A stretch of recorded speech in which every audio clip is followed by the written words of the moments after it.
जावेद मसूद से मेरा इतना गहरा दोस्ताना था कि मैं एक कदम भी उसकी मर्जी के खिलाफ उठा नहीं सकता था। वो मुझ पर निसार था, मैं उस पर। हम हर रोज़ करीब 10-12 घंटे साथ साथ रहते। वो अपने रिश्तेदारों से खुश नहीं था, इसलिए जब भी वो बात करता तो कभी अपने बड़े भाई की बुराई करता और कहता सकबाश बिरादर खुर्दबाश, और कभी कभी घंटों खामोश रहता जैसे खला में देख रहा है। मैं उसके इन लम्हात से तंग आकर जब जोर से पुकारता, जावेद ये क्या बेहूदगी है, वो एकदम चौंकता और माजरत करता, ओह सादत भाई माफ करना। अच्छा तो फिर क्या हुआ?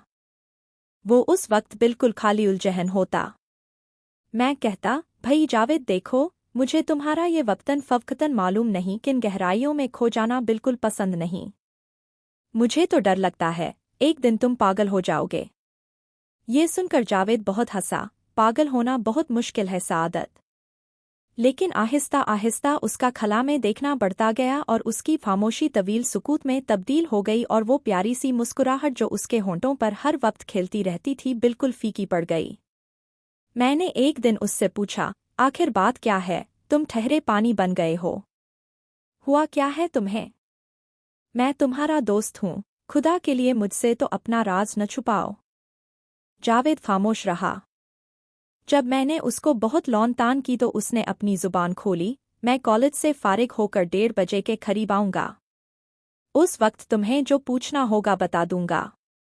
वादे के मुताबिक वो ठीक 1:30 बजे मेरे यहाँ आया। वो मुझसे 4 साल छोटा था, बेहद खूबसूरत। उसमें निस्वानियत की झलक थी। पढ़ाई से मुझे कोई दिलचस्पी नहीं थी, इसलिए मैं आवारागर था, लेकिन वो बाकायदगी के साथ तालीम हासिल कर रहा था। मैं उसको अपने कमरे में ले गया। जब मैंने उसको सिगरेट पेश किया तो उसने मुझसे कहा, तुम मेरे रोग के मुतअल्लिक पूछना चाहते थे? मैंने कहा, मुझे मालूम नहीं रोग है या सोग, बहरहाल तुम नॉर्मल हालत में नहीं हो, तुम्हें कोई न कोई तकलीफ जरूर है। वो मुस्कुराया, है इसलिए कि मुझे एक लड़की से मोहब्बत हो गई है। मोहब्बत? मैं बौखला गया। जावेद की उम्र बमुश्किल 18 बरस की होगी। खुद एक भूबरू लड़की के मानिंद उसको किस लड़की से मोहब्बत हो सकती है या हो गई है? वो तो कुंवारी लड़कियों से कहीं ज्यादा शर्मीला और लचकीला था। वो मुझसे बातें करता तो मुझे यूं महसूस होता कि वो एक दहतानी दोशीज़ा है जिसने पहली दफा कोई इश्तिया फिल्म देखा है। आज वही मुझसे कह रहा था कि मुझे एक लड़की से मोहब्बत हो गई है। मैंने पहले समझा शायद मजाक कर रहा है, मगर उसका चेहरा बहुत संजीदा था। ऐसा लगता था कि फिक्र की अथाह गहराइयों में डूबा हुआ है। आखिर मैंने पूछा, किस लड़की से मोहब्बत हो गई है तुम्हें? उसने कोई झेंप महसूस न की। एक लड़की है जाहिदा, हमारे पड़ोस में रहती है, बस उससे मोहब्बत हो गई है। उम्र 16 बरस के करीब है, बहुत खूबसूरत है और भोली भाली। चोरी छिपे उससे कई मुलाकातें हो चुकी हैं। उसने मेरी मोहब्बत कबूल कर ली है। मैंने उससे पूछा, तो फिर इस उदासी का मतलब क्या है जो तुम पर हर वक्त छाई रहती है? उसने मुस्कुरा कर कहा, सादत तुमने कभी मोहब्बत की हो तो जानो, मोहब्बत उदासी का दूसरा नाम है। हर वक्त आदमी खोया खोया सा रहता है, इसलिए कि उसके दिलो दिमाग में सिर्फ ख्याल यार होता है। मैंने जाहिदा से तुम्हारा जिक्र किया और उससे कहा कि तुम्हारे बाद अगर कोई हस्ती मुझे अजीज है तो वो मेरा दोस्त सादत है। ये कहने की क्या जरूरत थी? बस मैंने कह दिया और जाहिदा ने बड़ा इश्तियार जाहिर किया कि मैं तुम्हें उससे मिलाऊं। उसे मेरी वो चीज़ पसंद है जिसे मैं पसंद करता हूँ। बोलो, चलोगे अपनी भाभी को देखने? मेरी समझ में कुछ न आया कि उससे क्या कहूँ। उसके पतले पतले नाजुक होंठों पर लफ्ज भाभी सजता नहीं था। मेरी बात का जवाब दो। मैंने सरसरी तौर पर कह दिया, चलेंगे। जरूर चलेंगे, पर कहा। उसने मुझसे कहा था कि कल वो शाम को 5 बजे किसी बहाने से लॉरेंस गार्डन आएगी, आप अपने प्यारे दोस्त को जरूर साथ लाइएगा। अब तुम कल तैयार रहना, बल्कि खुद ही 5 बजे से पहले पहले वहां पहुंच जाना। हम जिमखाना क्लब के उस तरफ लॉन में तुम्हारा इंतजार करते होंगे। मैं इनकार कैसे करता, इसलिए कि मुझे जावेद से बेहद प्यार था। मैंने वादा कर लिया, लेकिन मुझे उस पर कुछ तरस आ रहा था। मैंने उससे अचानक पूछा, लड़की शरीफ और पाकबाज है ना? जावेद का चेहरा गुस्से से तमतमाने लगा। मैं जाहिदा के बारे में ऐसी बातें सोच सकता हूँ न सुन सकता हूँ। तुम्हें अगर उससे मिलना है तो कल शाम को ठीक 5 बजे लॉरेंस गार्डन पहुँच जाना। खुदा हाफिज। जब वो एकदम उठकर चला गया तो मैंने सोचना शुरू किया। मुझे बड़ी नदामत महसूस हुई कि मैंने क्यों उससे ऐसा सवाल किया जिससे उसके जज्बात मजरूह हुए। आखिर वो उससे मोहब्बत करता था। अगर कोई लड़की किसी से मोहब्बत करे तो ज़रूरी नहीं वो बदकिरदार हो। जावेद मुझे अपना मुखलिस तरीन दोस्त यकीन करता था। यही वजह है कि वो नाराज़गी के बावजूद मुझसे ब्रहम न हुआ और मुझको जाते हुए कह गया कि वो शाम को लॉरेंस गार्डन आए। मैं सोचता था कि जाहिदा से मिलकर मैं उससे किस किस्म की बातें करूंगा। बेशुमार बातें मेरे जेहन में आईं लेकिन वो इस काबिल नहीं थी कि किसी दोस्त की महबूबा से की जाएं। मेरे मुतल्लिक खुदा मालूम वो उससे क्या कुछ कह चुका था। यकीनन उसने मुझसे अपनी मोहब्बत का इजहार बड़े वालिहाना तौर पर क्या होगा। ये भी हो सकता है कि जाहिदा के दिल में मेरी तरफ से हसद पैदा हो गया हो क्योंकि औरतें अपने आशिकों की मोहब्बत बढ़ते नहीं देख सकतीं। शायद मेरा मजाक उड़ाने के लिए उसने जावेद से कहा हो कि तुम मुझे अपने प्यारे दोस्त से ज़रूर मिलाओ। बहरहाल मुझे अपने अजीज तरीन दोस्त की महबूबा से मिलना था। उस तकरीब पर मैंने सोचा कोई तोहफा तो ले जाना चाहिए। रात भर नौर करता रहा। आखिर एक तोहफा समझ में आया कि सोने के टॉप्स ठीक रहेंगे। अनारकली में गया तो सब दुकानें बंद। मालूम हुआ कि इतवार की तातील है लेकिन एक जौहरी की दुकान खुली थी। उससे टॉप्स खरीदे और वापस घर आया। 4 बजे तक शशोपंच में मुब्तला रहा कि जाऊं या न जाऊं। मुझे कुछ हिजाब सा महसूस हो रहा था। लड़कियों से बेतकल्लुफ़ बातें करने का मैं आदी नहीं था, इसलिए मुझ पर घबराहट का आलम तारी था। दोपहर का खाना खाने के बाद मैंने कुछ देर सोना चाहा मगर करवटें बदलता रहा। टॉप्स मेरे तकिए के नीचे पड़े थे। ऐसा लगता था कि 2 दहकते हुए अंगारे हैं। उठा, गुस्ल किया। इसके बाद शेव। फिर नहाया और कपड़े बदलकर बड़े कमरे में क्लार्क की टिकट सुनने लगा। 3 बज चुके थे। अखबार उठाया मगर उसकी एक खबर भी न पढ़ सका। अजब मुसीबत थी। इश्क मेरा दोस्त जावेद कर रहा था और मैं एक किस्म का मजनू बन गया था।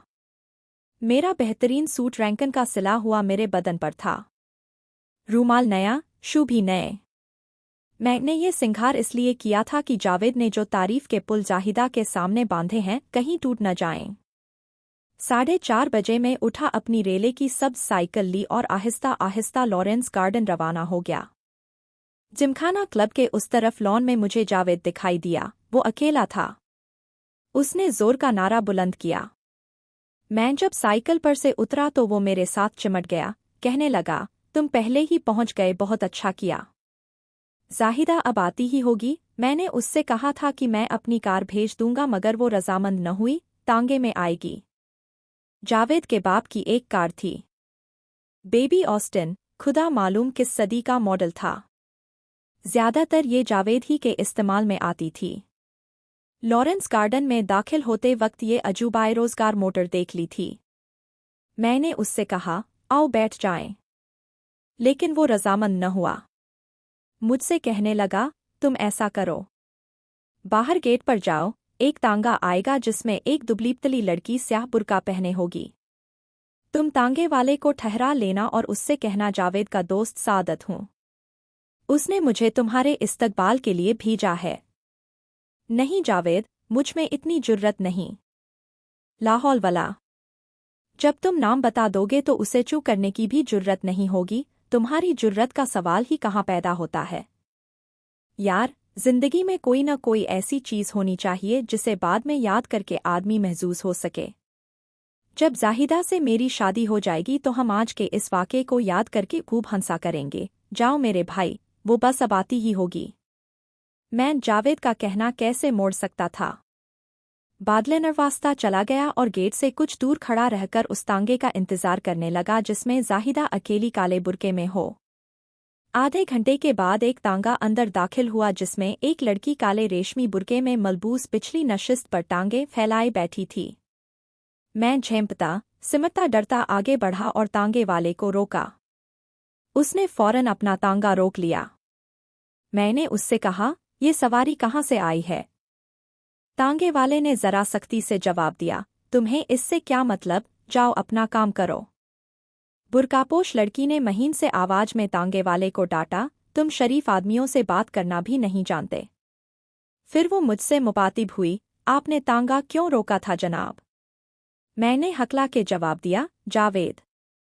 जावेद। मैं जावेद का दोस्त सादत हूँ, आपका नाम जाहिदा है ना? उसने बड़ी नरमी से जवाब दिया, जी हाँ। मैं आपके मुतअल्लिक़ उनसे बहुत सी बातें सुन चुकी हूँ। उसने मुझसे कहा था कि मैं आपसे इसी तरह मिलूं और देखूं कि आप मुझसे किस तरह पेश आती हैं। वो उधर जिमखाना क्लब के पास घास के तख्ते पर बैठा आपका इंतजार कर रहा है। उसने अपनी नकाब उठाई, अच्छी खासी शक्ल सूरत थी। मुस्कुराकर मुझसे कहा, आप अगली नशिस्त पर बैठ जाइए। मुझे एक जरूरी काम है, अभी चंद मिनटों में लौट आएंगे। आपके दोस्त को ज्यादा देर तक घास पर नहीं बैठना पड़ेगा। मैं इनकार नहीं कर सकता था। अगली नशिस्त पर कोचवान के साथ बैठ गया। तांगा असेंबली हाल के पास से गुजरा तो मैंने तांगे वाले से कहा, भाई साहब यहाँ कोई सिगरेट वाले की दुकान हो तो जरा देर के लिए ठहर जाना, मेरे सिगरेट खत्म हो गए हैं। जरा आगे बढ़े तो सड़क पर एक सिगरेट पान वाला बैठा था। तांगे वाले ने अपना तांगा रोका। मैं उतरा तो जाहिदा ने कहा, आप क्यों तकलीफ करते हैं, ये तांगे वाला ले आएगा। मैंने कहा, इसमें तकलीफ की क्या बात है, और उस पान सिगरेट वाले के पास पहुंच गया। एक डिबिया गोल्ड फ्लेक की ली, एक माचिस और 2 पान। जब 5 के नोट से बाटी पैसे लेकर मुड़ा तो कोचवान मेरे पीछे खड़ा था। उसने दबी जबान में मुझसे कहा, हुजूर इस औरत से बच के रहिएगा। मैं बड़ा हैरान हुआ, क्यों? कोचवान ने बड़े वसूल से कहा, फाहिशा है, इसका काम ही यही है कि शरीफ और नौजवान लड़कों को फांसती रहे, मेरे तांगे में अक्सर बैठती है। ये सुनकर मेरे औसान टता हो गए। मैंने तांगे वाले से कहा, खुदा के लिए तुम इसे वहीं छोड़ आओ जहां से लाए हो, कह देना कि मैं उसके साथ जाना नहीं चाहता, इसलिए कि मेरा दोस्त वहां लॉरेंस गार्डन में इंतजार कर रहा है। तांगे वाला चला गया, मालूम नहीं उसने जाहिदा से क्या कहा। मैंने एक दूसरा तांगा लिया और सीधा लॉरेंस गार्डन पहुंचा। देखा जावेद एक खूबसूरत लड़की से महवे गुफ्तगू है। बड़ी शर्मीली और लजीली थी। मैं जब पास आया तो उसने फौरन अपने दुपट्टे से मुंह छुपा लिया। जावेद ने बड़ी ठफकी आमेज लहजे में मुझसे कहा, तुम कहाँ बारत हो गए थे, तुम्हारी भाभी कब की आई बैठी हैं? समझ में न आया क्या कहूँ, सख्त बौखला गया। उस बौखलाहट में ये कह गया, तो वो कौन थी जो मुझे तांगे में मिली? जावेद हंसा, मजाक न करो मुझसे, बैठ जाओ और अपनी भाभी से बातें करो। ये तुमसे मिलने की बहुत मुश्ताक थी। मैं बैठ गया और कोई सलीके की बात न कर सका, इसलिए कि मेरे दिलो दिमाग पर वो लड़की या औरत मुसल्लत हो गई थी जिसके मुतअल्लिक तांगे वाले ने मुझे बड़े खुलूस से बता दिया था कि फाहिशा है।